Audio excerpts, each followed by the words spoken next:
আসসালামু আলাইকুম। আশা করি সকলেই ভালো আছেন। প্রিয় চাকরি প্রত্যাশী ভাই বোনেরা, বাংলাদেশ রপ্তানি প্রক্রিয়াকরণ এলাকায় কর্তৃপক্ষে নিয়োগ বিজ্ঞপ্তি প্রকাশ করা হয়েছে। সো আপনারা এটা দেখতে পারেন। এখানে আপনার আইনজীবী নিয়োগ বিজ্ঞপ্তি, প্যানেল আইনজীবী। সো আজকে আমরা সার্কুলারটা নিয়ে বিস্তারিত আলোচনা করব। এই আবেদনের সময় আর মাত্র 2 দিন আছে। সো আপনারা এই সার্কুলারটা দেখতে পারেন। বিস্তারিত সকল কিছু আলোচনা করা হবে।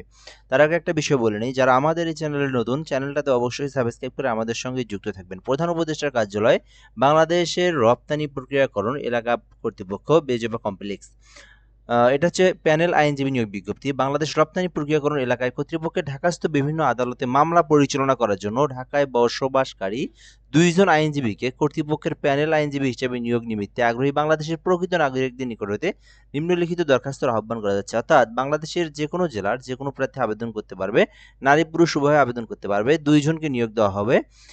এটা কিন্তু আপনার বাংলাদেশের যে কেউ, এবং এটা কিন্তু আপনার ঢাকায় কিন্তু আপনার কর্মস্থলটা হবে। সো আশা করি আপনারা এই বিষয়গুলো বুঝতে পেরেছেন। পদের নাম হচ্ছে প্যানেল আইনজীবী। শিক্ষাগত যোগ্যতা হচ্ছে সরকার কর্তৃক স্বীকৃতি কোনো বিশ্ববিদ্যালয় হইতে ন্যূনতম এলএলবি ডিগ্রি থাকতে হবে এবং শিক্ষা জীবনের পরীক্ষায় 3য় বিভাগ শ্রেণী বা সমতুল্য সিজিপিএ গ্রহণযোগ্য না। অর্থাৎ আপনাকে মানে মাস্ট বি যে বিষয়টা থাকতে হবে সেটা হচ্ছে এলএলবি ডিগ্রি থাকতে হবে। দ্বিতীয়ত, যেমন শিক্ষা জীবনে যেমন আপনার এসএসসি, এইচএসসি, তারপর হচ্ছে অনার্স ডিগ্রি, তো এই পর্যন্তই বোঝায়।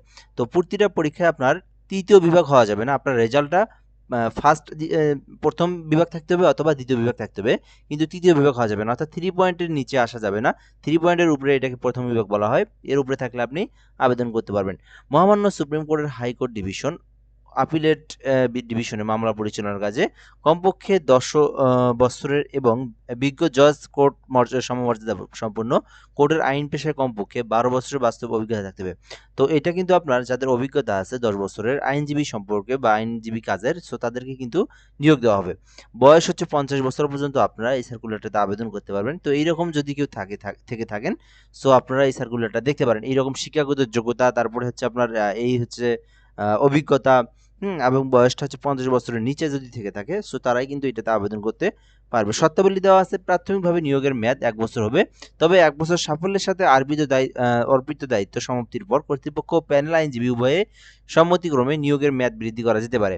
নিয়োগের পর কোনো কারণে নিয়োগের অবসান ঘটিতে হলে বা অবসান ঘটাতে হলে যে কোনো পক্ষ 1 মাসের অগ্রিম লিখিত নোটিশ প্রদান করে নিয়োগ বাতিল করতে পারবেন আপনি। এটা নিয়ে কোনো ধরনের সমস্যা নেই। কর্তৃপক্ষের প্রয়োজন অনুসারে নিয়োজিত প্যানেল আইনজীবীকে যে বিষয়ে দায়িত্ব প্রদান করা হবে সেই বিষয়ে অভিজ্ঞতা পারদর্শিতার আলোকে বিভিন্ন ধরনের মামলা, যেমন ফৌজদারি মামলা, দেওয়ানি, অর্থভূমি, চাকরি, শ্রম, ট্যাক্স, কোম্পানি এবং আরবিট্রেশন মামলাসমূহ কেস টু কেস ভিত্তিতে পরিচালনা মামলা দায়ের করার দায়িত্ব প্রদান করা হবে। তারপর এখান থেকে ব্যবসায়ের স্বার্থ আছে এমন কোনো মামলায় তিনি এই প্রতিষ্ঠানের বিপক্ষে প্রতিদ্বন্দ্বিতা করতে পারবেন না। আচ্ছা, 3 নম্বর আছে নিয়োগকৃত প্যানেল আইনজীবী মামলা পরিচালনা বাবদ বেপজা কর্তৃপক্ষ কর্তৃক নির্ধারিত ফি শিডিউল থেকে সরকার নির্ধারিত সকল প্রকার ভ্যাট ট্যাক্স কর্তনপূর্বক বিল প্রদান করতে হবে। এটাও কিন্তু আপনার দায়িত্বের মধ্যে পড়বে। যে কোনো আদালত বা বার কাউন্সিল কর্তৃক দণ্ডপ্রাপ্ত হলে আবেদন করার ক্ষেত্রে অযোগ্য বলে বিবেচিত হবেন। তো আপনার নামে যদি কোনো ধরনের আদালত থেকে দণ্ডপ্রাপ্ত হয়ে থাকেন, সেক্ষেত্রে কিন্তু আপনি অযোগ্য বলে বিবেচিত হবেন। অন্যান্য প্রয়োজনীয় শর্তাবলী দেওয়া আছে। চূড়ান্তভাবে নির্বাচিত প্যানেল আইনজীবীর নিয়োগপত্রে উল্লেখ থাকতে হবে কর্তৃপক্ষ কোনো কারণ দর্শানো ব্যতীত এই নিয়োগ বাতিল বা স্থগিত করতে পারে, সেটা কিন্তু তাদের সংরক্ষণ বা সেই ক্ষমতা কিন্তু তাদের রয়েছে।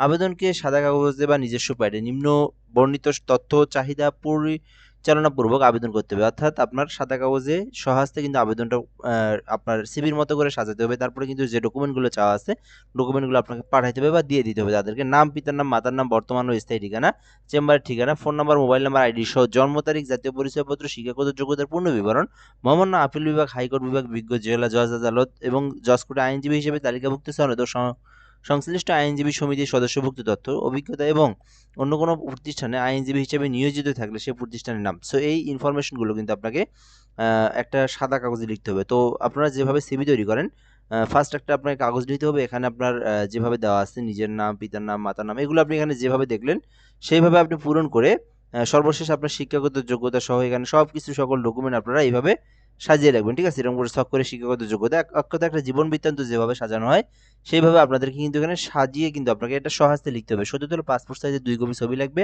এবং ছবি, আবেদনপত্র, উল্লেখিত তথ্যের সাপেক্ষে সকল শিক্ষাগত যোগ্যতার সনদের কপি দিতে হবে।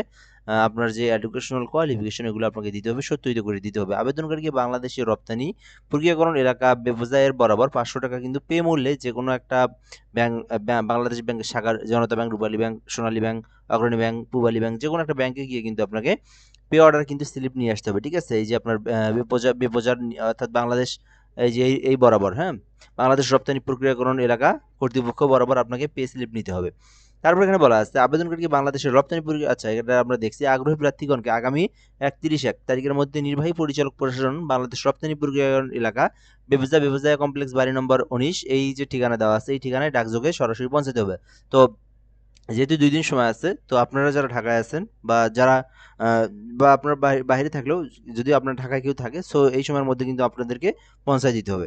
সো যেহেতু এর আগে আমরা এটা নিয়ে ভিডিও করে থাকি সবসময়, তো আমরা শেষ মুহূর্তে আবার আমরা সেই সার্কুলারটা আরেকবার দিয়ে থাকি, যেন কেউ যদি আবেদন মিস করে থাকে বা আবেদন করতে চায় বা পরবর্তীতে এটা জানার জন্য, সেই জন্য কিন্তু আমরা এই ভিডিওটা সর্বশেষ একবার দিয়ে থাকি। অসম্পূর্ণ ত্রুটিপূর্ণ আবেদনের শেষে তারিখের পরে প্রাপ্ত আবেদনসমূহ বাতিল বলে গণ্য হবে। তো এরপরে যদি আপনারা কেউ পাঠান তাহলে কিন্তু বাতিল বলে গণ্য হবে। কোনো কারণ দর্শানো ব্যতীত কর্তৃপক্ষ যেকোনো আবেদন অথবা সকল আবেদন পত্র গ্রহণ বা বাতিল করার ক্ষমতা সংরক্ষণ করেন। তো তারা কিন্তু চাইলে এটা বাতিলও করতে পারে। তো আশা করি আপনারা বুঝতে পেরেছেন। এইরকম যোগ্যতা, শিক্ষাগত যোগ্যতা, অভিজ্ঞতা যদি কারো থেকে থাকে এবং কেউ যদি আইনজীবী থেকে থাকে, সো কিন্তু তারা আবেদন করতে পারবে। ভালো থাকবেন। আসসালামু আলাইকুম।